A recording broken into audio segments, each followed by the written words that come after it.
Salut chers apprenants. Une fois de plus, je vous souhaite la bienvenue sur notre page. Aujourd'hui, nous allons faire un exercice d'application d'un résumé du cours qui a été déjà fait sur la chaîne Savageslog dans les jours passés. Donc, je vous invite aussi à aller assister ou bien d'aller aussi regarder ces résumés pour une bonne compréhension de l'exercice que nous allons faire tout à l'heure. Donc, chers amis, sans plus tarder, nous allons donc passer à la présentation de l'application. L'application. Il a dit les équations horaires du mouvement d'un point mobile dans un repère orthonormé. Pourquoi ils ont précisé la nature du repère en question? Ça, vous allez voir ça tout à l'heure. Ce repère, ici, il est question d'un repère orthonormé OIJ. Et les équations horaires de ce point en fonction du temps sont données ici par les équations par les fonctions x de t, c'est égal à 2 fois sinus de 5t, et son ordonnée y en fonction du temps t, c'est 2 fois cosinus de 5t. Quelles sont les questions qui nous sont posées? La première question, il est dit de déterminer pour ce point mobile en question les coordonnées en 1,1 du vecteur vitesse v et les coordonnées aussi du vecteur accélération a.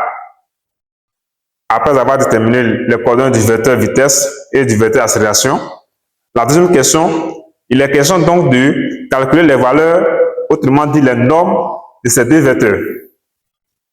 Et en question 3, nous allons établir l'équation cartésienne de la trajectoire de ce point mobile en question. En quatrième question, il est dit de donner la nature de cette trajectoire. C'est-à-dire, après avoir établi l'équation cartésienne de la trajectoire, il est dit en 4 de donner la nature de la trajectoire. Et enfin, en cinquième question, il est demandé de déduire la nature du mouvement du point mobile en question. Donc, chers amis, ces questions ne sont pas du tout compliquées. Nous vous demandons seulement d'être concentrés jusqu'à la fin de cette vidéo.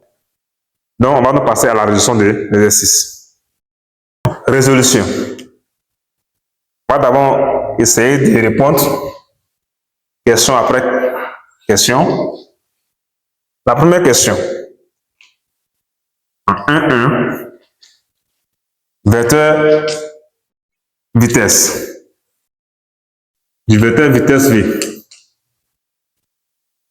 Il faut d'abord rappeler les équations horaires. Les équations horaires, ce ne sont rien que les coordonnées de la position. Si je prends par exemple un point M, le point mobile en question, associé à l'une du repère, c'est-à-dire, voilà donc le vecteur position. Si je considère ce point mobile comme le point M, donc le vecteur position sera noté OM. Le O ici ne rend autre que l'origine du repère orthonormé.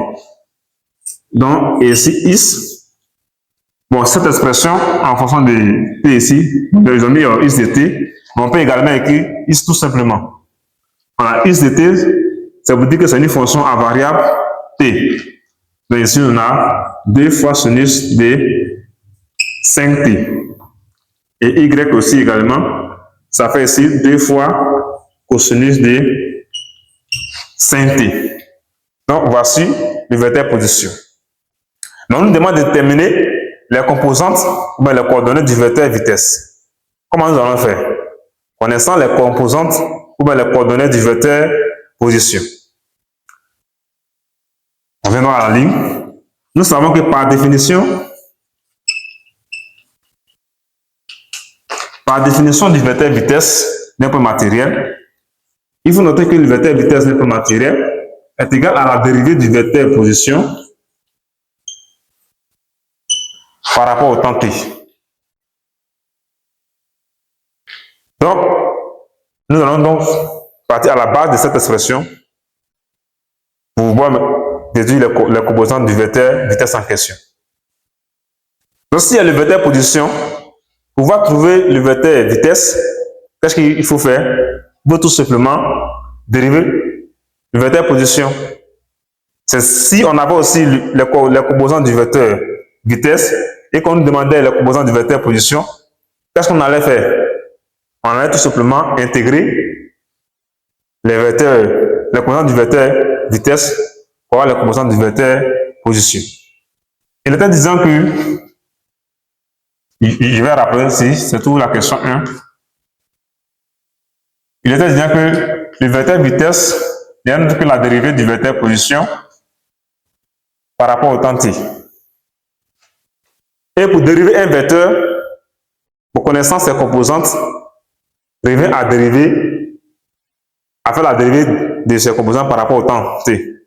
Et à dériver les deux composantes par rapport au temps t.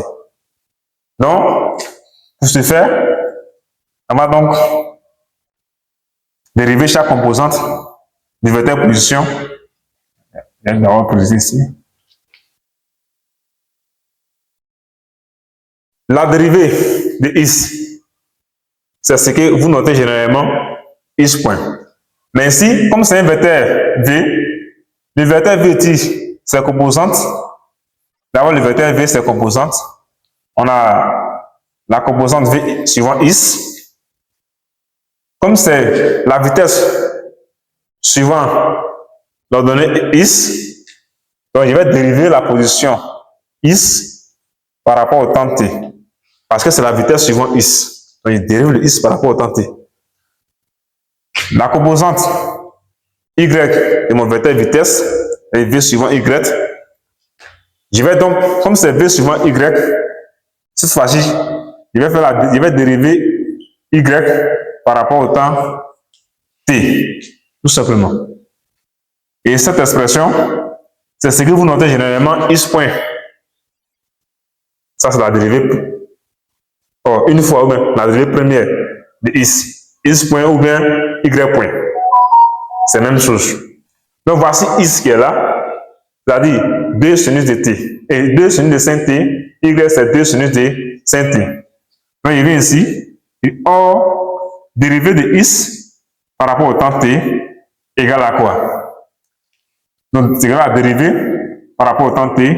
Je remplace le is par son expression. Et ça me fait ici 2 sinus de sin t. Donc, je vais donc dériver cette expression, et bon, cette fonction à variable t par rapport au temps t. Comment je vais faire? D'abord, nous avons ici une constante réelle, qui est 2, et nous avons la fonction circulaire sin t. Bon, cette fonction, il faut bien noter que c'est une fonction, bon, composée. Voilà, c'est la dérivée d'une fonction composée. Ça dit quoi? Je sais que la constante qui multiplie la variable ne participe pas à la dérivée. Donc, comme c'est une constante, elle va sortir, c'est-à-dire 2 fois la dérivée par rapport au temps t de sinus de sin t. Ouais. Donc, comme c'est une fonction composée, c'est comme si elle fait un changement de variable. Je vais dériver la fonction qui est dans le ventre du sinus, c'est-à-dire 5t.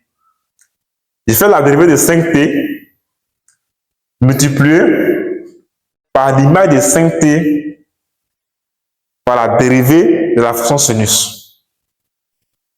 Qu'est-ce que ça veut dire?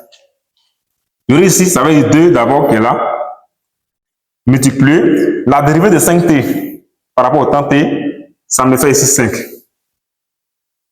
Maintenant, que je vais multiplier maintenant par l'image de 5t par la dérivée de la fonction sinus.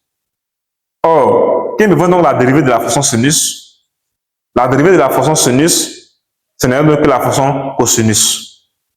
Ça veut dire que je vais donner ici tout simplement l'image de 5t par la fonction cosinus, c'est-à-dire cosinus de 5t. Tout simplement. Donc, en faisant ce calcul, vous allez avoir 2 fois 5, ça fait 10. C'est-à-dire 10 cosinus de 5t. Ça, ce n'est rien d'autre que dérivée de is par rapport au temps. Ça, c'est la dérivée de x par rapport au temps. Donc, de même, il va donc dériver, maintenant qu'on appelle ça, de y par rapport au temps. Donc, dérivé de y par rapport au temps t, ça fait ici dérivé par rapport au temps t.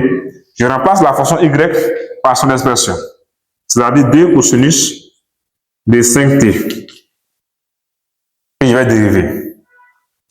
Donc, comme le 2, c'est une constante réelle, elle ne va pas participer à la dérivée. Donc, elle va sortir. Je vais essayer la dérivée par rapport au temps t de cosinus de 5t. Cette fonction, c'est une fonction composée. Donc, je vais d'abord dériver. Je vais faire quoi? La dérivée de 5t.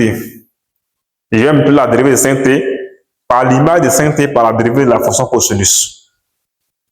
C'est-à-dire que multiplié par la dérivée de 5t, ça fait 5, par rapport au temps t, ça fait 5, multiplié par la dérivée de la fonction cosinus, c'est-à-dire l'image de 5t par la dérivée de la fonction cosinus. Or, la dérivée de la fonction cosinus, c'est moins sinus. C'est-à-dire, ici, comme il y a un signe, lorsque deux signes se suivent, vraiment, le second se met entre parenthèses.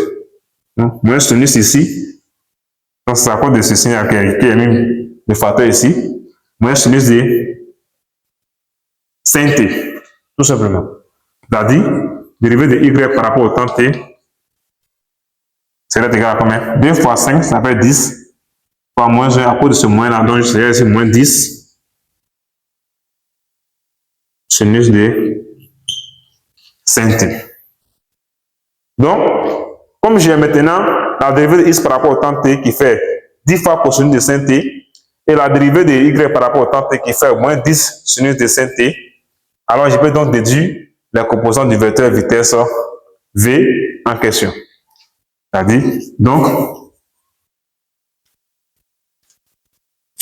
le v suivant x, qui était la dérivée de x par rapport au temps t, c'est-à-dire, va donc devenir 10 fois cosinus de 5t, et la composante suivant y de v, ça me donne ici moins 10 sinus de 5t, tout simplement.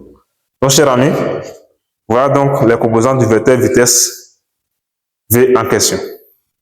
Avant de passer au calcul des composantes du vecteur accélération. Donc, A ici, c'est le vecteur accélération en question. Donc, ici, toujours comme il faut noter par définition,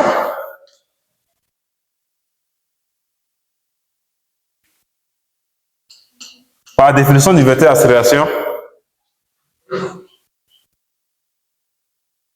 le vecteur accélération, c'est aussi la dérivée du vecteur vitesse par rapport au temps t. Autrement dit, ça fait aussi la dérivée seconde du vecteur position par rapport au temps t. La dérivée seconde du vecteur position par rapport au temps t. Donc, ouais. Donc, je vais d'abord tout simplement rappeler les composants du vecteur vitesse. Donc, on a le vecteur accélération qui est A suivant x.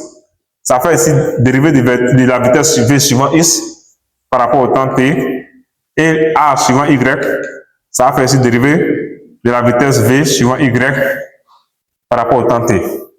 Donc ici, il y aurait ici les composants du vecteur accélération A.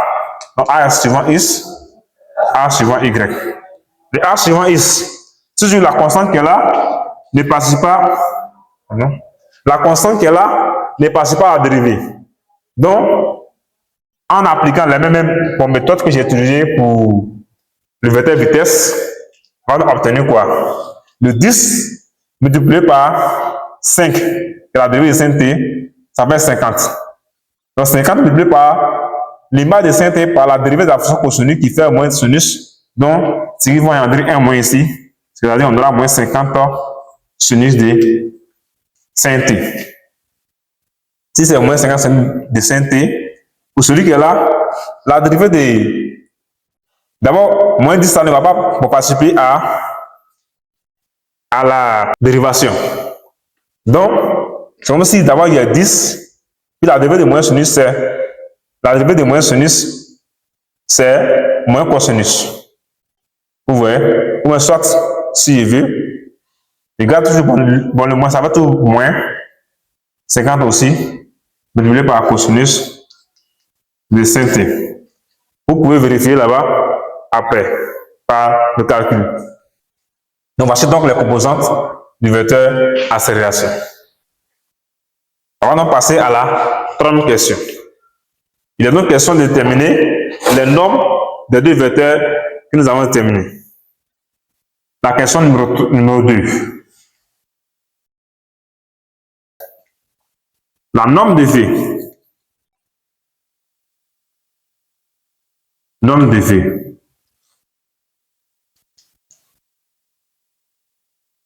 Norme de V, c'est noté comme ça. Voilà comme la norme d'un vecteur. Ça veut quoi? Voilà pourquoi il était important de préciser la nature des repères.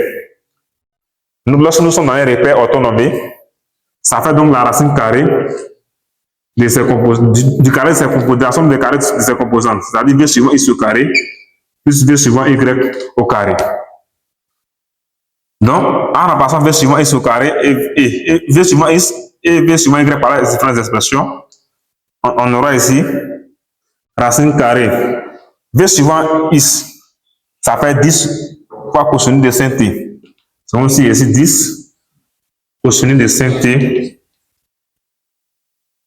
le tout au carré, plus moins 10 cosinus de 5t, le tout élevé au carré. Donc, en faisant ce calcul, j'aurai ici racine carrée de 10 au carré, ça fait 100. 100 cosinus carré de 5t plus 100 cosinus carré de 5t. À partir de là, il y a 100 ici, 100. Donc, il peut factoriser par 100. J'ai ici 100 facteur de cosinus carré de 5t plus sinus carré de 5t. En mettant les 100 en facteur sous la racine carrée, voici ce qu'on obtient. Or, qu'est-ce que nous savons? Nous savons que la somme du carré de cosinus d'un angle plus et son sinus vaut 1. C'est-à-dire que cette expression qui est ici est équivaut à 1. C'est comme s'il y avait racine carrée de 100 fois 1 sous la racine, ça fait ici 10. Donc la norme de V est égale à 10 mètres par seconde. Tout simplement. Donc on va donc terminer la norme du vecteur d'accélération. Norme de A. C'est la même chose. Donc ça fait ici la norme d'un vecteur, comme voilà comment on la note. Ça fait sur la racine carrée de A suivant X au carré plus A suivant Y au carré. Donc cela me fait, il y a remplacé A suivant X par son expression. C'était 50 moins 50 moins 50 sinus de 5t au carré plus moins 50 cosinus de 5t tout au carré. Donc ça fait ici quoi? 50. Je dis ici l'accélération en remplaçant les A suivant X et A suivant Y par les différentes expressions que nous avons déterminées. Nous aurons cette expression. C'est-à-dire, nous aurons ici racine carrée. Lorsque je fais moins 500 élevé au carré, le moins devient plus 500 au carré. Pardon, 50 au carré, ça fait ici 2500. Il y a 2500 multiplié par le sinus de 5t aussi au carré, ça fait sinus carré de 5t. Plus, également aussi, 50 au carré, ça fait ici 2500 multiplié par le cosinus de 5t au carré, ça fait cosinus carré de 5t. Tout ça sous la même racine. Pour pouvoir simplifier le calcul qui est sous la racine, qu'est-ce qu'il peut faire? Il y a 2600 qui multiplie sinus carré de 5t et il y a 2600 qui multiplie cosinus carré de 5t. Donc ça veut dire qu'il y a un facteur commun au sinus carré de 5t et au cosinus carré de 5t qui n'est rien d'autre que 2500. C'est-à-dire ici, j'aurai 2500 facteur de sinus carré de 5t plus cosinus carré de 5t. Ouais. Or, il faut noter que la somme des carrés de cosinus et de sinus d'un angle, ça me donne 1. C'est-à-dire que ce facteur ici me fait 1. C'est comme s'il y avait la racine carrée de 2500 fois 1. Quand vous tapez la racine carrée de 2500 fois 1, vous allez remarquer que la norme de l'accélération en question sera 50 mètres seconde carré moins 1. Donc, voici la norme du vecteur accélération. Tout simplement. Mais après avoir déterminé la norme des vecteurs vitesse et des vecteurs accélération, la troisième question, il est dit d'établir l'équation cartésienne de la trajectoire du point matériel. L'équation cartésienne de la trajectoire. Donc la question numéro 3. Question numéro 3. Équation cartésienne de la trajectoire. Donc, comment il faut faire? Pour pouvoir déterminer l'équation cartésienne de la trajectoire du moment d'un point matériel dont nous connaissons les équations horaires. Donc, pour pouvoir répondre à cette question, il faut tout simplement se baser sur l'expression de l'équation horaire. L'équation horaire, c'est-à-dire, on va d'abord rappeler l'expression de l'équation horaire. On a OM. Donc, l'équation cartésienne de la trajectoire tout simplement à exprimer Y en fonction de X, ou bien X en fonction de Y. Cela va dépendre de nous. Mais ici, qu'est-ce que nous remarquons? Nous remarquons que dans nos cas ici, les expressions des équations horaires ici, en fonction de l'axe X et de Y, ce sont les fonctions circulaires. Et nous avons devant nous ici les fonctions circulaires.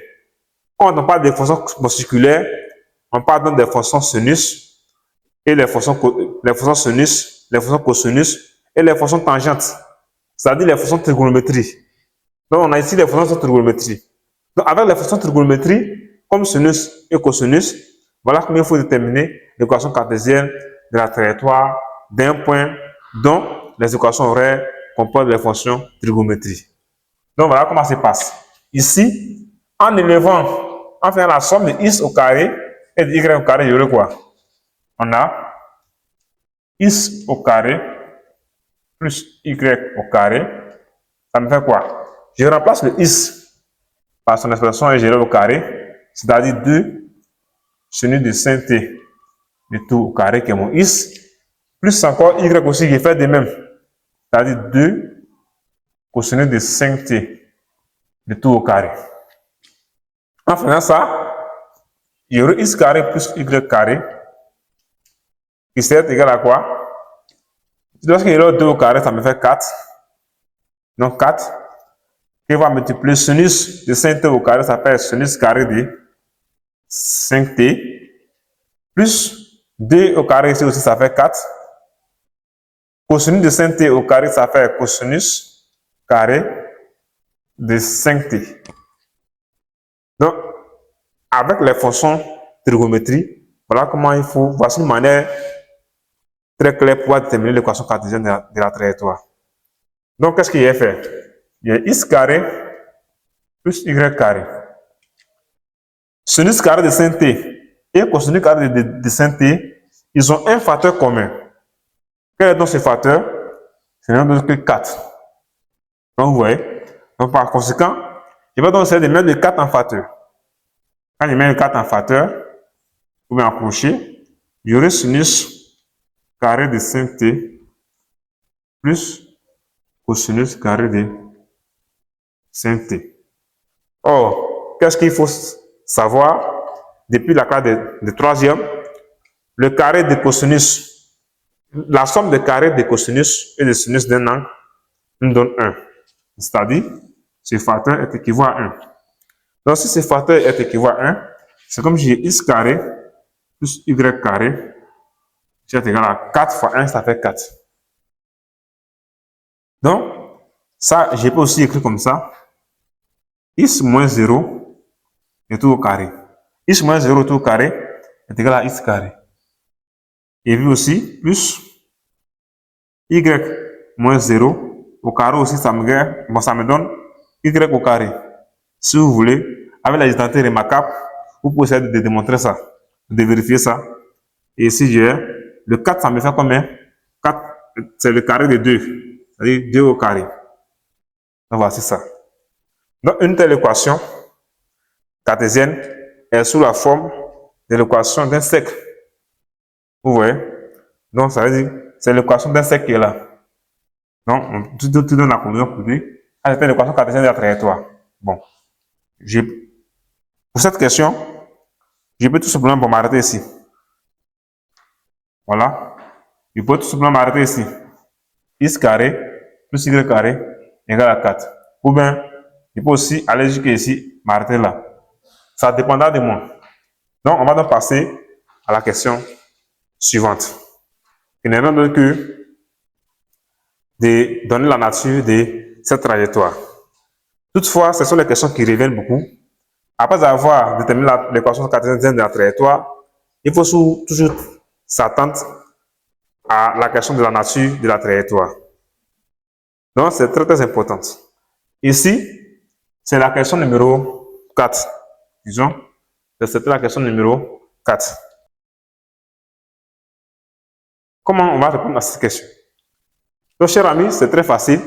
Pour pouvoir répondre à ce type de questions, on se base sur l'équation cartésienne de la trajectoire. Pour donner la nature de la trajectoire, il faut tout se baser sur l'équation cartésienne de la trajectoire déterminée. Donc, puisque nous avons ici, dans la question 3, nous avons déterminé la nature de l'équation de la trajectoire et nous avons trouvé x carré plus y carré qui était égal à 4. Autrement dit, qui est aussi équivaut à x moins 0 du tout au carré plus y moins 0 du tout au carré. Le 4 aussi, ça fait 2 au carré. Donc, qui est égal à 2 au carré. Si nous avons bossé cette équation, alors, donc, la trajectoire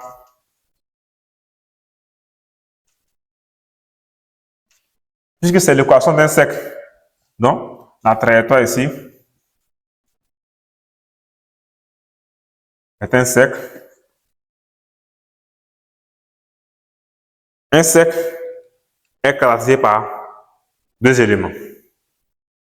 Son centre et son rayon. Donc, si vous avez précisé le centre, donnez en même temps les coordonnées du centre. Et puis, si vous avez parlé du rayon, donnez en même temps la valeur du rayon. Donc, est un cercle du centre, le point C, des coordonnées 0, 0. Ainsi, les coordonnées, c'est 0, 0. Les coordonnées 0, 0. Ce n'est rien que, or, dans le plan menu du repère OIJ, le seul point qui a pour coordonnées 0, 0, c'est le point O. Donc, c'est-à-dire,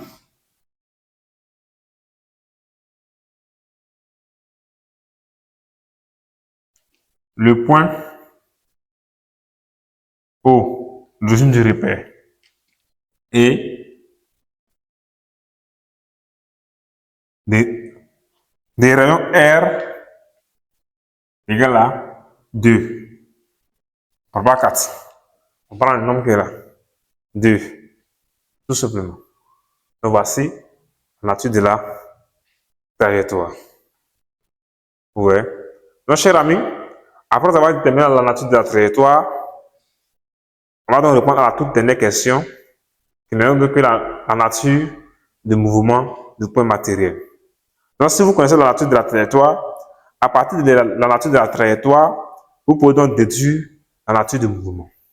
Donc, la nature du mouvement d'un point matériel, c'est déduit à partir de la nature de sa trajectoire. Donc, la question numéro 5, la nature du mouvement. Donc, ici, Comme nous avons dit ici, la nature de la trajectoire ici, nos points matériels M ici, son mouvement ici décrit un cercle. Donc, comme ça décrit, sa trajectoire décrit un cercle, concernant le type de mouvement, nous pouvons dire que le mouvement de nos points matériels ici est un mouvement circulaire. Ça décrit un cercle quand on parle de mouvement circulaire. Donc, le mouvement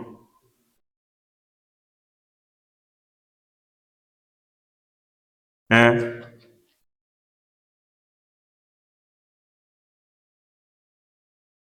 circulaire. Tout simplement. Le mouvement est circulaire parce que la trajectoire est un cercle. Si la trajectoire est une droite, dans ce cas, le mouvement allait être rectiligne. Si la trajectoire était une courbe, dans ce cas, le mouvement allait être curviligne. Donc, voici les thèmes clés qu'il faut savoir. Donc, chers amis, c'était un peu l'étude du mouvement d'un point matériel avec la chaîne Savant Vlog. Donc, si vous êtes nouveau sur la page, n'oubliez pas, si vous avez aimé la vidéo, n'oubliez pas d'ajouter un pouce et de partager encore cette même vidéo pour aussi aider vos camarades à mieux assimiler aussi cette notion de cinématique du point matériel. Et n'oubliez pas surtout de vous abonner afin de suivre nos prochaines vidéos. Donc, c'était avec la chaîne Savant Vlog. À bientôt.